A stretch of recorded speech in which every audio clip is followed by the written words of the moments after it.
علیکم کتابوں کی دنیا میں خوش آمدید۔ نمرہ احمد کی ناول جنت کے پتے کی قسط نمبر 7 آپ کے پیش خدمت ہے۔ جہان نے بہت سنجیدگی سے بات کی۔ سوری حیا، میں تو معذرت کرنے آیا تھا کہ اس روز کام کی پریشانی میں مس بیہیو کر گیا۔ سوری، میں نے تمہارا بہت نقصان کر دیا۔ میں نے دیکھا ہی نہیں تھا کہ تم دروازے کے پاس کھڑی ہو، مگر میں تمہارا مداوع کر دوں گا۔ مداوع؟ ہاں، میں تمہیں بالکل ایسا جنجر بریڈ ہاؤس بنا کر لا دوں گا۔ 5 فٹ جہان سکندر، میری زندگی میں جنجر بریڈ ہاؤس سے بھی بڑے مسئلے ہیں۔ وہ تیز تیز چلتی ہے اپنے ہاسٹل کی طرف چلی گئی۔ اندر ڈی جے اس کی کلاس لینے کو تیار تھی۔ سنو حیا، حسین کا birthday gingerbread house ٹوٹنے سے خراب نہیں ہوا، تمہارے اوور ری ایکشن سے خراب ہوا ہے۔ تم نے اپنے کزن کے ساتھ کچھ اچھا سلوک نہیں کیا۔ اس کا کوئی قصور نہیں تھا، اس نے واقعی نہیں دیکھا تھا۔ اگر تم تھوڑا ضبط کر لیتی، کھلے دل سے اس کو ویلکم کرتی، تو ہم اسی ٹوٹے جنجر بریڈ ہاؤس کو یادگار بنا لیتے، ایک دوسرے کے چہروں پہ ملتے، تصویریں کھنچواتے، کیا کچھ نہ کرتے۔ چیزیں وقتی ہوتی ہیں، ٹوٹ جاتی ہیں، بکھر جاتی ہیں، لیکن رویے دائمی ہوتے ہیں۔ انسان کو کوئی چیز نہیں ہرا سکتی جب تک وہ خود ہار نہ مان لے۔ تم نے آج ایک ٹوٹے ہوئے جنجر بریڈ ہاؤس سے ہار مان لی؟ حیا کے پاس کسی بات کا جواب ہی نہیں تھا۔ ڈی جے بولی، تمہارے جانے کے بعد ہم سب اتنے شرمندہ تھے کہ مت پوچھو، کتنی مشکل سے میں نے منا کر حسین سے کیک کٹوایا۔ حیا کا موبائل فون بجا تو ڈی جے خاموش ہو گئی۔ جہان کا نمبر لکھا آ رہا تھا، چاہنے کے باوجود بھی وہ کال کاٹ نہ سکی۔ فون اٹھا کر اس نے آہستہ سے کہا، کیا ہے؟ ابھی تک خفا ہو؟ وہ ایک دم اتنی اپنائیت سے پوچھنے لگا کہ وہ لب کاٹ کر رہ گئی۔ خفا ہونے کا اختیار اپنوں کو ہوتا ہے، مجھے یہ اختیار کبھی کسی نے دیا ہی نہیں۔ اتنے لمبے مکالمے مت بولو، مجھ سے اب سردی میں نہیں کھڑا ہوا جا رہا، فوراً باہر آؤ۔ تم کہاں ہو؟ تمہارے ڈورم کے باہر ہی کھڑا ہوں۔ اوہ اللہ، تم ابھی تک یہیں ہو؟ اس نے اٹھ کر دروازہ کھولا۔ کب سے کھڑے ہو ادھر؟ جب سے تم نے بتایا تھا کہ تمہاری زندگی میں جنجر بریڈ ہاؤس سے بڑے مسائل ہیں، میں نے سوچا ان کو حل کیے بغیر نہ جاؤں۔ چائے تو نہیں پلاؤ گی تم؟ کچھ ایسے بولا کہ وہ ساری تلخی بھول کر ہنس دی۔ آؤ تمہیں چائے پلاتی ہوں۔ وہ کچن میں چلی گئی۔ دودھ نکالو، میں چائے کا پانی چڑھاتا ہوں۔ وہ آگے بڑھا، دیگچی ڈھونڈ ڈھانڈ کر نکالی، اس میں پانی اور پتی ڈال کر چولہے پہ چڑھائی اور چولہا جلا دیا۔ وہ ایسا ہی تھا، فوراً سے کام کر دینے والا۔ اس کے ہاتھ بہت سخت اور مضبوط لگتے تھے، کام کے محنت مشقت کے عادی۔ وہ استنبول کی ورکنگ کلاس کا نمائندہ تھا۔ اب وہ سلیب پر رکھے برتن جمع کر کے سنک میں ڈال رہا تھا۔ رہنے دو جہان، میں کر لوں گی، تم نے کرنے ہوتے تب تک کر چکی ہوتی۔ اب اس سے پہلے کہ پانی سوکھ جائے دودھ ڈال دو۔ اب وہ نلکے کے نیچے پلیٹ کھنگال رہا تھا۔ جینز اور جوگرز پہنے، سویٹر کی آستینیں کونیوں تک موڑے، وہ ٹاکسم اسکوائر کی میٹرو میں موجود اس ایگزیکٹو سے قطعاً مختلف لگ رہا تھا جس سے وہ چند ہفتے قبل ملی تھی۔ اتنے میں ڈی جے حواس باختہ چلاتی ہوئی کمرے میں داخل ہوئی۔ حیا، حیا، تمہارا فون بہت دیر سے بج رہا ہے۔ جہان کو دیکھ کر فوراً ہی ڈی جے نے سلام کیا۔ السلام علیکم۔ وعلیکم السلام، جہان نے پلٹ کر کہا۔ لو حیا، تمہارا فون۔ حیا نے موبائل پر دیکھا، 5 مس کال، ترکی کا کوئی غیر شناسا سا نمبر تھا۔ اسی وقت موبائل دوبارہ بجا۔ اس نے اسکرین کو دیکھا، وہی ترکی کا نمبر، تو اس نے کال اٹھا لی۔ ہیلو، جب وہ بولی تو اس کی آواز میں تذبذب تھا۔ حیا سلیمان، بندے کو عبد الرحمن پاشا کہتے ہیں۔ اب تک تو آپ مجھے جان گئی ہوں گی، وہ شستہ اردو میں بول رہا تھا۔ اس کی آواز میں بمبئی کے باسیوں کا تیکھا پن اور لہجہ بہت ٹھنڈا تھا۔ حیا کا رنگ پھیکا پڑ گیا۔ اس نے پلکیں اٹھا کر جہان کو دیکھا اور بہت غور سے اس کے چہرے کے اتار چڑھاؤ کو دیکھ رہا تھا۔ رانگ نمبر، اس نے کہہ کر فون رکھنا چاہا، مگر وہ آگے بڑھا، موبائل اس کے ہاتھ سے لے لیا۔ کون؟ وہ فون کان سے لگا کر بولا تو اس کے چہرے پہ بے پناہ سختی تھی۔ کون؟ اس نے دہرایا۔ دوسری جانب سے شاید کوئی بول نہیں رہا تھا۔ جہان نے چند لمحے انتظار کیا، پھر اس نے فون کان سے ہٹا دیا اور بولا، بند کر دیا ہے۔ پھر حیا سے بولنے لگا، کون تھا؟ جب تمہیں نہیں بتایا تو مجھے کیوں بتاتا؟ شاید کوئی رانگ نمبر ہے۔ کوئی تمہیں تنگ تو نہیں کر رہا؟ وہ جیسے چونکا۔ یہ وہی تو نہیں جس نے پھول؟ پتہ نہیں کون ہے۔ جانے دو، ہراسمنٹ ایک جرم ہے، ہم اس کے لیے پولیس کے پاس جا سکتے ہیں۔ رہنے دو جہان، میں اسے زیادہ اہمیت نہیں دیتی، خود ہی تھک کر رک جائے گا۔ گو کہ جہان مطمئن نہیں ہوا تھا، مگر سر ہلا کر پلٹ گیا اور نل پھر سے کھول دیا۔ حیا نے موبائل کو سائلنٹ کیا اور جیب میں ڈال دیا۔ نازک رشتے میں مزید بدگمانی افورڈ نہیں کر سکتی تھی۔ جہان نے مڑ کے پوچھا، اس ویکینڈ پہ ڈنر کرے ساتھ؟ حیا نے اتنی حیرت و بے یقینی سے جہان کو دیکھا، وہ بولا، اچھا اچھا نہیں کرتے، غلطی سے کہہ دیا ہے۔ وہ جیسے شرمندہ ہو گیا۔ نہیں نہیں، میرا مطلب ہے ٹھیک ہے۔ کہاں؟ وہ جلدی سے بولی، تک لال جدیسی میں کہیں بھی۔ تمہیں بس ٹاکسم پر اتارتی ہے نا؟ ہاں، حیا نے کہا۔ پھر میں تمہیں ٹاکسم سے پک کر لوں گا، ہفتے کی رات 8 بجے، ٹھیک؟ ٹھیک ہے۔ جب وہ واپس جانے لگا تو اس نے کہا، آئی ایم سوری جہان، میں آج اوور ریئیکٹ کر گئی تھی۔ جہان بولا، کچن کے سارے برتن دھلوا کر، 2 کپ چائے بنوا کر، بالآخر تم نے مان ہی لیا، بہت شکریہ، اب میں سکون سے سو سکوں گا۔ خفت سے بولی، سوری کہہ تو دیا نا؟ سوری تو مجھے کہنا چاہیے، مگر وہ میں ڈنر پہ کروں گا، ادھار رہا، ہفتے کی شام 8 بجے، اوکے؟ مجھے یاد رہے گا۔ وہ سیڑھیاں اترنے لگا اور حیا اسے جاتا ہوا دیکھنے لگی۔ جب کمرے میں آئی تو ڈی جے وہیں کرسی پہ بیٹھی لیپ ٹاپ پر کچھ ٹائپ کر رہی تھی۔ تمہارا کزن تو بڑا ہینڈسم ہے، ڈی جے نے کہا۔ ہاں ہے تو صحیح، یہ وہی پھپھو کا بیٹا ہے نا؟ ہاں۔ تو شادی شدہ ہے؟ اچھا، ڈی جے نے مایوسی سے سوچا۔ اپنی مسکراہٹ چھپانے کے لیے حیا ایک طرف مڑ گئی، ورنہ ڈی جے پھر پوچھتی کہ تم اتنا خوش کس بات پر ہو، اور حیا اسے کیا بتاتی کہ مجھے ڈنر پہ مدعو کیا گیا ہے۔ جب ڈنر میں جانے کے لیے حیا تیار ہو رہی تھی تو ڈی جے نے اسے بڑی مشکوک نگاہوں سے دیکھا۔ حیا نے ٹھیک ٹھاک میک اپ کر رکھا تھا اور پوشاک اس نے پہن رکھا تھا اس کی اوپری پیٹی قدیم طرز کے سنہری سکوں سے بھری تھی۔ آستینیں بہت چھوٹی تھیں، ان پر بھی سنہرے سکے لٹک رہے تھے۔ کدھر کی تیاریاں ہیں؟ ڈی جے نے سر سے پیر تک اس کا جائزہ لیا۔ جیہان کے ساتھ ڈنر، ویسے وہ شادی شدہ ہے۔ اچھا، وہ 2 گھنٹے سردی میں بالکونی میں کھڑا رہتا ہے، سارا کچن صاف کر کے جاتا ہے، اپنے ہاتھ سے چائے بنا کے پلاتا ہے، پھر تمہیں ڈنر پہ بلاتا ہے، اور تم اتنی تیاری کر کے اس کے ساتھ جا رہی ہو اور مجھے کہتی ہو وہ شادی شدہ ہے؟ بکو مت، حیا نے کہا۔ نہ بتاؤ، میں بھی پتہ کر کے رہوں گی، ڈی جے نے کہا۔ حیا نے گنگناتے ہوئے میز پہ رکھا اپنا چھوٹا سا سنہری کلش اٹھایا۔ یہ وہی داور بھائی کی مہندی والا کلش تھا جو اس نے جہاز میں بھی اپنے ساتھ اٹھا رکھا تھا۔ یہ کلش وہ کبھی کبھار ہی استعمال کرتی تھی۔ اب کھولا تو اندر وہی طے کیا ہوا وزٹنگ کارڈ اور کالنگ کارڈ موجود تھا جو انہوں نے ابو ظبی میں خریدا تھا۔ اس نے موبائل، پیسے اور سبانجی کا آئی ڈی کارڈ اس کے اندر رکھا۔ کلش اتنا چھوٹا تھا کہ حالے کا دیا ہوا موٹا بھدا موبائل اسے پورا نہیں آتا تھا۔ موبائل اس نے ہاتھ میں ہی پکڑ لیا۔ اچھا، میں چلتی ہوں۔ لمبی ہیل کی جوتی پہنے وہ گورسل کے اسٹاپ تک پہنچی۔ اسی وقت زبانجی کے گیٹ سے گورسل نکلی۔ حالے نے کہا تھا جس دن تمہاری گورسل چھوٹے گی اس دن تمہیں حالے نور بہت یاد آئے گی۔ اس پل اس نے بڑی بے بسی محسوس کی۔ جیب سے موبائل نکالا اور جیہان کو پیغام لکھا، میری گورسل چھوٹ گئی ہے، مجھے پک کر لو، میں اسٹاپ پہ کھڑی ہوں۔ بڑی دیر تک وہ انتظار کرتی رہی لیکن جیہان کا جواب نہیں آیا۔ اچانک اس کے قریب ایک کالے رنگ کی کار آ کے رکی۔ ہارن کی آواز پر اس نے دیکھا ڈرائیور نے بٹن دبا کر اپنی طرف کا شیشہ نیچے کیا، چہرہ ذرا سا موڑ کر اسے مخاطب کیا۔ مادام سلیمان، ٹاکسم اسکوائر، جیہان سکندر۔ حیا نے کار کا دروازہ کھولا اور پچھلی نشست پر بیٹھ گئی۔ یقیناً جیہان کا ڈرائیور تھا، گو کہ اس نے مفلر چہرے کے گرد لپیٹ رکھا تھا اور سر پہ ٹوپی بھی لی ہوئی تھی۔ اس کی بس ایک ہی جھلک حیا نے دیکھی، پھر بھی اسے گمان گزرا کہ اس نے اس سیاہ فام حبشی کو کہیں دیکھ رکھا ہے۔ کہاں، یہ سوچ نہ سکی۔ گاڑی میں بیٹھتے ہی اس نے مسکرا کر جیہان کو بہت شکریہ کا میسج لکھا اور کہا، میں پہنچ رہی ہوں۔ ٹاکسم اسکوائر مصنوعی روشنیوں سے چمک رہا تھا۔ مجسمہ آزادی کے اطراف سے مخالف سمتوں میں سڑکیں نکل رہی تھیں، ہر طرف ٹریفک کا رش تھا۔ ڈرائیور نے اسکوائر کے مقابل ایک عمارت کی بیرونی دیوار کے ساتھ گاڑی کھڑی کر دی، انگلی سے دیوار کے ساتھ دور اشارہ کیا اور بولا، جیہان سکندر۔ سامنے جیہان کی سفید کار کھڑی تھی۔ حیا کار سے نکل کر جیہان کی طرف آئی۔ وہ بونٹ کھول کر جھکا ہوا کچھ تارے جوڑ رہا تھا۔ اس تاریک کونے میں کیا کر رہے ہو؟ میری کار ہر خاص موقع پہ دغا دے جاتی ہے، اب بھی مسئلہ کر رہی ہے۔ خیر، میں ٹھیک کر لوں گا، وہ ہاتھ جھاڑتے ہوئے لاپرواہی سے بولا۔ وہ تو تم کر لو گے، مجھے پتہ ہے، جیہان سکندر کے پاس ہر مسئلے کا حل ہوتا ہے، وہ ہنسی۔ تم بتاؤ، اسکوائر پہ مجھے تلاش کرنے میں دیر تو نہیں لگی؟ بس پر آئی ہو؟ نہیں، تمہاری بھیجی گئی گاڑی میں آئی ہوں، ہنس کے بولا۔ یہ طنز کرنا کہاں سے سیکھا تم نے؟ میں اتنا بھی غریب نہیں کہ تم میرا مذاق اڑاؤ۔ حیا نے گردن پھیر کے پیچھے دیکھا۔ دیوار کے اس طرف وہ سیاہ کار اسی طرح کھڑی تھی۔ تمہیں میرا میسج نہیں ملا؟ میں نے اپنے فون کا ان باکس کھول کے حیا کے سامنے کیا، وہاں حیا کا کوئی پیغام نہ تھا۔ حیا نے بے اختیار اپنے ہاتھ میں پکڑے فون کو دیکھا، اس پر پیغام رکنے کا نشان صاف نظر آ رہا تھا۔ اس کے دونوں پیغام آؤٹ باکس میں پھنسے تھے، بیلنس ختم ہوا ہوا تھا۔ کیا میسج کیا تھا حیا؟ وہ کار کو لاک کرتے ہوئے پوچھنے لگا۔ تم نے مجھے اس پارکنگ ایریا میں ڈنر کروانا ہے یا کسی مہذب جگہ؟ اس نے بات بدلی۔ لش پش چمکتی سیاہ کار سامنے اسی طرح کھڑی تھی۔ یہ کار کس نے بھیجی وہ سمجھنے سے قاصر تھی۔ وہ اسے لیے ہوئے ایک ریسٹورنٹ میں آ گیا۔ تم نے مجھ سے پوچھا ہی نہیں حیا، میں اس روز تم سے ملنے کیوں آیا تھا؟ تو بتا دو، کیوں آئے تھے مجھ سے ملنے؟ بس یوں ہی، مجھے لگا کہ اس روز استقلال اسٹریٹ میں تم خفا ہو گئی تھیں۔ اچھا، تو تم نے مجھے پہچان لیا تھا؟ ہو سکتا ہے وہ میری شکل کی کوئی اور لڑکی ہو۔ ایک بات ابھی کلیئر کر لیتے ہیں حیا، وہ سنجیدگی سے بولا۔ میں بہت ایکسپریسو نہیں ہوں، لمبی لمبی باتیں نہیں کر سکتا، بہت پریکٹیکل آدمی ہوں، ایسا آدمی جس کو فکر معاش ہمیشہ گھیرے رکھتی ہے۔ میرے پاس تمہاری طرح بڑی یونیورسٹی کی ڈگری نہیں ہے۔ میں ایک سمپل ریسٹورنٹ چلاتا ہوں جس کی ملکیت بھی میری اپنی نہیں۔ میں کئی سالوں سے اس ریسٹورنٹ کی قسطیں ادا کر رہا ہوں جو کہ پوری نہیں ہو رہی، اور یہی چیز مجھے پریشان کیے ہوئے ہے۔ وہ لڑکی جو اس دن میرے ساتھ تھی نا، وہ میرے ریسٹورنٹ کی اونر ہے۔ ہمارے درمیان اس وقت یہی مسئلہ زیر بحث تھا جب تم وہاں آئیں۔ میں اس دن اتنا پریشان تھا کہ تم سوچ بھی نہیں سکتی۔ وہ میری پراپرٹی ضبط کرنے کی بات کر رہی تھی، اگر میں اس کی رقم ادا نہ کر پایا تو وہ ایسا کر بھی لے گی۔ اسی پریشانی میں تمہارے ساتھ مس بہیو کر گیا، I am sorry for that.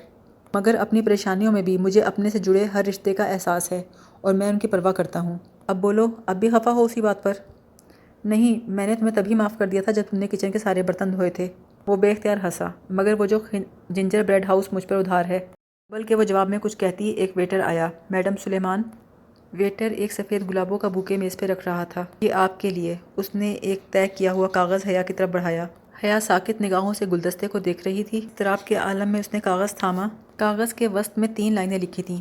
میری کار میں سفر کر کے یہاں آنے کا شکریہ، لیکن اصولاً مجھ سے لفٹ لینے کے بعد آپ کو ڈنر میرے ساتھ کرنا چاہیے تھا، نہ کہ اپنے کزن کے ساتھ۔ From your Valentine. جیہان پانی پیتے پیتے حیا کے چہرے کے بدلتے رنگوں کو دیکھ رہا تھا۔ کون بھیجتا ہے تمہیں یہ سفید پھول؟ وہ خاصے سرد لہجے میں بولا۔ حیا نے چونک کر چہرہ اٹھایا۔ چند لمحے بیشتر کی گرم جوشی جہان کی آنکھوں سے مفقود تھی، اب اس کے چہرے پہ زمانے کی اجنبیت دکھائی دے رہی تھی۔ پتہ نہیں اسے کیسے علم ہوا کہ ہم ریسٹورنٹ میں ہیں۔ مجھے نہیں پتہ۔ دکھاؤ مجھے۔ اس نے اس کے ہاتھ سے کاغذ لے لیا۔ تم کس کی گاڑی میں آئی ہو حیا؟ وہ میں سمجھی وہ تمہاری کار اور ڈرائیور ہے۔ میں سمجھی تم نے ڈرائیور بھیجا ہے۔ میرا ڈرائیور؟ کب دیکھا تم نے میرے پاس ڈرائیور؟ اس نے تمہارا نام لیا تو اس نے یہ کہا اس کو میں نے بھیجا ہے اور تم اس کے ساتھ بیٹھ گئی۔ حیا تم یوں کسی گاڑی میں بیٹھ سکتی ہو؟ مجھ پر بالکل اعتبار نہیں تو میں لعنت بھیجتی ہوں تم پر۔ جب تم مجھے اتنا ہی برا سمجھتے ہو تو رہو یہاں اکیلے اور کھاؤ کھانا۔ اس نے جلد بازی میں کلش اٹھایا تو کرسٹل کا گلدان میز سے لڑک کر نیچے جا گرا اور کرچیوں ہو گیا۔ وہ تیزی سے باہر نکلی۔ اگر وہ اس کے پیچھے آنا بھی چاہتا تو جو نقصان وہ کر کے گئی تھی اسے پورا کر کے ہی آتا، اور اس کارروائی میں جتنے منٹ لگتے اتنی دیر میں وہ دور جا چکی ہوتی۔ وہ اس کے پیچھے آیا بھی نہیں، اور اگر آیا تو حیا کو پتہ چلا نہیں، نہ ہی وہ اس کی کوئی آواز سن پائی۔ بس اسی طرح چلتی رہی۔ استقلال اسٹریٹ کا آخری کنارہ مڑ کر وہ ٹاکسم اسکوائر میں داخل ہوئی اور بالکل سیدھ میں چلتی پارک کی طرف بڑھ گئی۔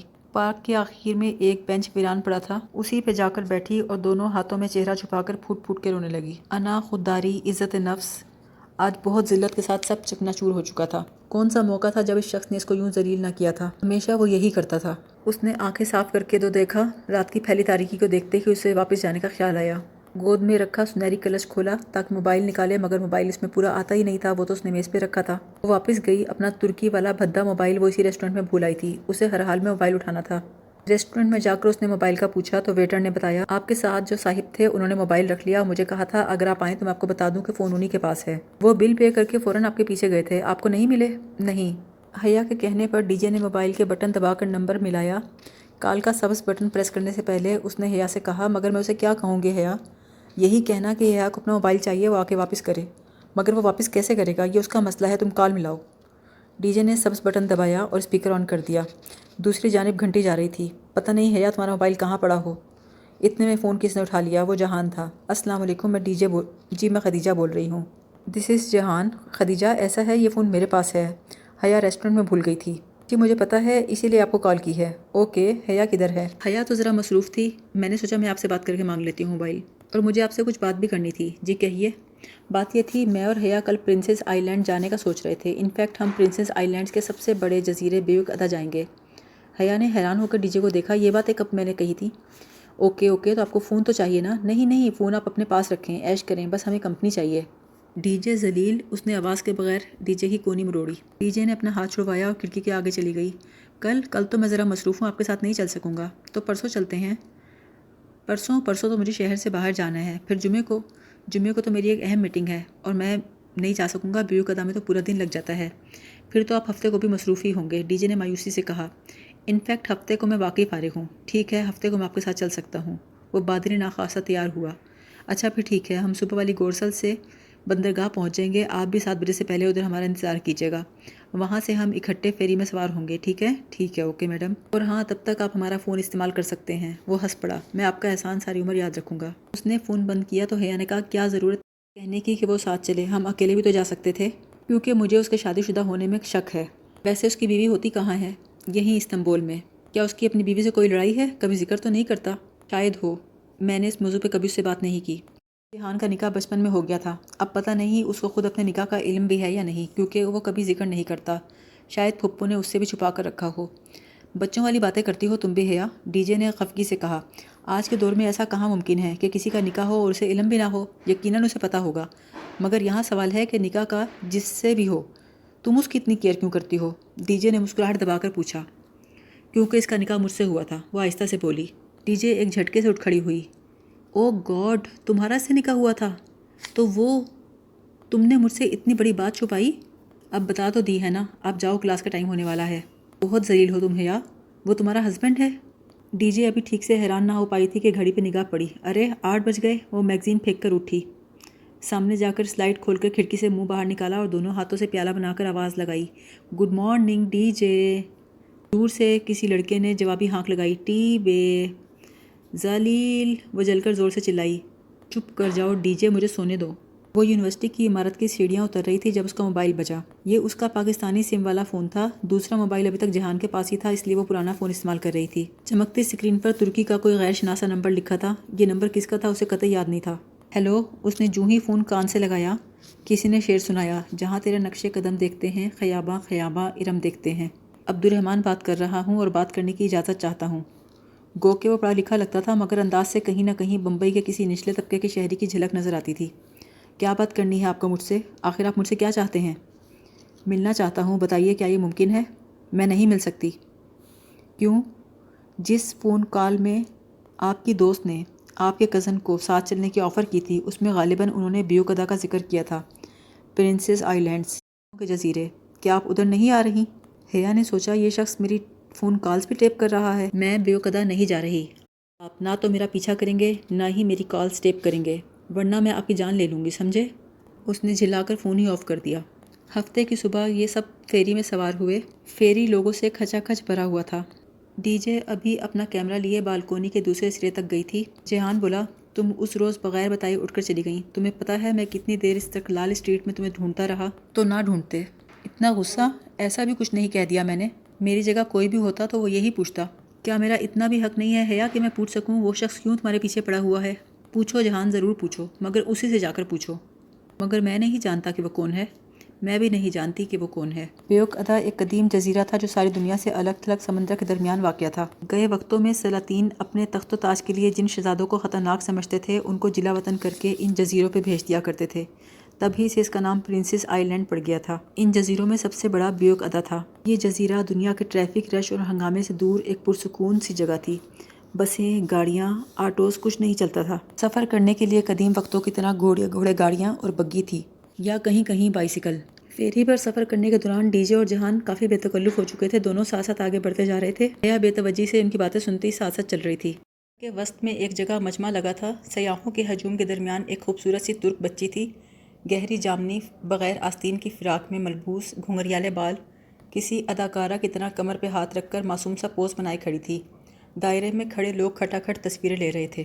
ہر تصویر کے بعد وہ ذرا مختلف انداز سے کھڑی ہو جاتی، کبھی ٹھوڈی تلے ہاتھ رکھتی، کبھی مسکراتی، کبھی ناک سکیڑتی۔ شاید ایک دو سیاح اس کی تصویر لینے رکے ہوں گے۔ دیکھا دیکھی مجمع لگ گیا ہوگا۔ ڈی جے بھی کیمرہ نکال کر تصویریں بنانے کھڑی ہو گئی۔ البتہ جہان بڑی ناگواری سے یہ سارا منظر دیکھ رہا تھا۔ دفعتاً مجمع کو چیر کر ایک لڑکی آگے بڑھی۔ اس نے لمبا اسکرٹ اور کھلا سویٹر اور اوپر سکارف چہرے کے گرد لپیٹ رکھا تھا۔ اس کی عمر 16-17 سال لگتی تھی۔ اس نے آگے بڑھ کر سختی سے بچی کا بازو پکڑا اور ترک میں کچھ بولی۔ وہ بہت غصے میں دکھائی دیتی تھی۔ سیاح فوراً ہی پیچھے ہٹ گئے۔ اتنے میں جہان نے ایک بگی روکی۔ آؤ اب تمہیں اپنا بیوقدہ دکھاتا ہوں۔ اچھا حیا، تم کہہ رہی تھی نا کہ ترکی کے لوگ ایسے ہیں ویسے ہیں، اب بتاؤ پاکستان کے لوگ کیسے ہوتے ہیں؟ حیا بولی، ہم بہت ترقی یافتہ تو نہیں، بہت پڑھے لکھے بھی نہیں۔ دھوکہ دہی، رشوت، قتل، بہت سی برائیاں بھی ہم میں ہیں۔ ظلم بھی کھلے عام ہوتا ہے۔ ہم پسماندہ بھی ہیں، مگر اس کے باوجود جہان ہم دل کے برے نہیں۔ ہمارے دل بہت سادہ، بہت معصوم ہیں۔ کیا تم نے واقعی ابا سے پوچھا تھا کہ پاکستان میں آئے روز بم بلاسٹ ہوتے ہیں کہ نہیں؟ میں نے؟ جہان ذرا سا چونکا۔ خیر تم بتاؤ ترکی کے لوگ کیسے ہوتے ہیں؟ بھائی میں تو ایک غریب سا ریسٹورنٹ اونر ہوں، ورکنگ کلاس کا ایک مزدور، جس کو مصروفیت کے باعث گھومنے کا وقت بھی نہیں ملتا۔ اس لیے کہ میرے گھر سے بیوقدہ تقریباً 2 گھنٹے کی مسافت پر ہے، میں 3 سال بعد ادھر آیا ہوں۔ واقعی؟ حیا نے حیرت سے پوچھا۔ ہاں، وقت ہی نہیں ملتا۔ میں نے بچت کی غرض سے ریسٹورنٹ میں ملازم بہت کم رکھے ہیں، سو کام کا بوجھ بہت زیادہ ہے۔ وہ باتیں کرنے کے ساتھ ساتھ مسلسل موبائل پر لگا تھا۔ اب فون رکھ بھی دو، مادام آپ یہ مت بھولا کریں کہ آپ ایک غریب ورکر کے ساتھ ہیں، جو اگر دن کا ایک آف لے گا تو سارے آرڈرز میں ہیر پھیر ہو جائے گی۔ سو اس بیچارے کو بہت سے کام یوں ہی آن دی موو بھگتانا پڑتے ہیں، اور وہ یہ بھی جانتا ہے اتنی محنت کے باوجود اگلے 10 سال میں بھی بیوقدہ کے کسی بنگلے جیسا ایک بنگلہ نہیں بنا سکتا۔ ایک جگہ جہان نے ترک میں کچھ کہا تو کوچوان نے بگی روک دی۔ ہم نے تو پورے جزیرے کا چکر لگانا تھا، پھر ابھی سے کیوں رک گئے؟ وہ اترنے لگا تو حیا بولی، نماز کے لیے۔ اچھا۔ سامنے ہی مسجد تھی، چھوٹی سی مگر صاف ستھری۔ عورتوں کے لیے پریئر ہال الگ بنا ہوا تھا۔ ہال کے ایک کونے میں ایک لڑکی بیٹھی تھی، اس کے سامنے وہی بچی بیٹھی تھی۔ باہر نکل کر حیا نے کہا، جہان تم مذہبی ہو؟ ہاں تھوڑا بہت، لگتا ہے تو نہیں۔ میں کیا کرتا تو مذہبی لگتا، یہ تو مجھے نہیں پتا۔ ویسے تم نے دعا میں کیا مانگا؟ میں نے زندگی مانگی۔ زندگی؟ ہاں، انسان وہی چیز مانگتا ہے جس کی اسے کمی لگتی ہو، سو میں ہمیشہ زندگی مانگتا ہوں۔ اگر زندگی ہے تو سب کچھ خوبصورت ہے، نہیں ہے تو سب اندھیر۔ خوبصورتی کیا ہوتی ہے تمہاری نظر میں جہان؟ میری نظر میں خوبصورتی علی کرامت کی ماں ہے۔ علی کرامت میرا ایک اسکول فیلو تھا۔ ایک دفعہ میں اس کے گھر گیا، تب میں نے اس کی ماں کو دیکھا۔ وہ بہت خوبصورت خاتون تھی، اتنا خوبصورت چہرہ کہ میں بیان نہیں کر سکتا۔ وہ ترک تھیں یا پاکستانی؟ وہ سیاہ فام تھیں، خالص سیاہ فام۔ اگر یہ جملہ کسی اور نے کہا ہوتا تو وہ اس کو اتنی سناتی کہ بات کرنے والا دوبارہ کبھی ایسی بات کرنے کی ہمت نہ کرتا۔ حد ہو گئی، بلا سیاہ فام کہاں خوبصورت ہوتے ہیں؟ شاید اس کی بات کا مطلب یہ تھا کہ اسے حیا سلیمان کے مقابلے میں ایک بدصورت سیاہ ترین عورت بھی خوبصورت لگتی ہے۔ زندگی میں پہلی دفعہ کسی بدصورت عورت کو سوچ کر وہ حسد کا شکار ہوئی۔